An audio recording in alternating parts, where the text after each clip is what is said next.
Woody's Boneheads of the Day. Okay, think back to, it's been probably 25 plus years since that McDonald's scalding hot coffee story. You remember that, right? When they sued because it was too hot? Well, that's the page out of which a family is suing a ski resort, claiming the hot chocolate that the resort sold them was too hot. Of course, it happened in California, and the lawsuit states that when Brittany Burns and Joshua Burns took a mid-morning break from skiing with their 5-year-old daughter, they stopped for a drink at a cafe at a swanky Heavenly Mountain resort. The suit alleges that after spraying whipped cream on top of the beverage, the server slid the drink directly to the minor without a lid. Probably because she knew it was hot. Now, did she warn him? Story doesn't say. She probably should have. But when the child took a drink, it was excessively and unnecessarily hot and spilled inside her ski suit, according to the lawsuit. A personal injury attorney in Sacramento representing the family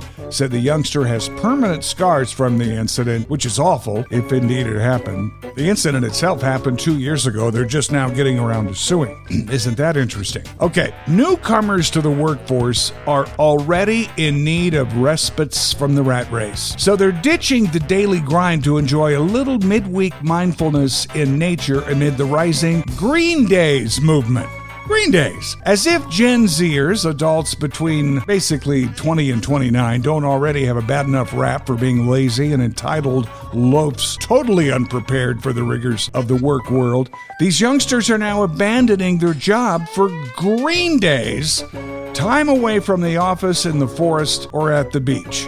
For an old fart like me, it's what we used to call weekends. And finally this morning, it's just not every day that you hear a story about an otter attack. But what happened in Wilmington, North Carolina, Erin Hogston says an otter attacked her last Sunday when she was watching her friends run the Tobacco Road Marathon. Everybody was like, wow, we thought they were nice and we thought they were cute. I don't know, I don't see anything cute about otters, but especially now. I don't know about her. I never saw anything cute about them myself.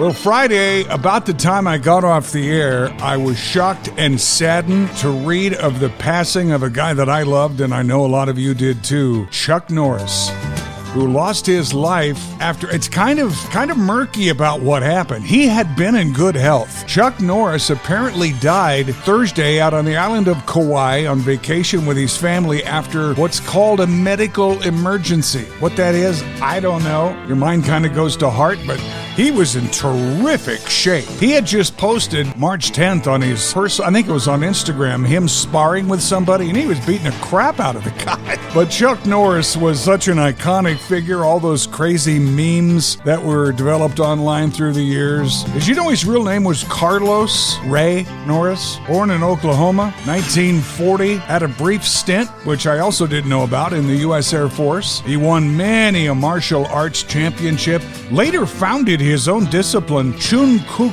Do, and then he started training celebrities in martial arts. One of them, Steve McQueen, encouraged Chuck to pursue acting. It wasn't until McQueen actually said, you need to get into film, that he finally did. And of course, one of his first probably his biggest film was from his friend Bruce Lee, who gave him a role in The Way of the Dragon. That was his breakthrough leading role, along with 1979's Good Guys Wear Black. And then he had a couple of more, but Walker, Texas Ranger was on CBS for years. And what a great show that was. Chuck Norris was everything most dude wanted to be, I'll tell you that. You're leaving all right, but you're going to jail. I hear that when you do a push-up, you're not really pushing yourself up. You're pushing the earth down. Correct. In periods of my life, I did drift, but the Lord never drifted from me.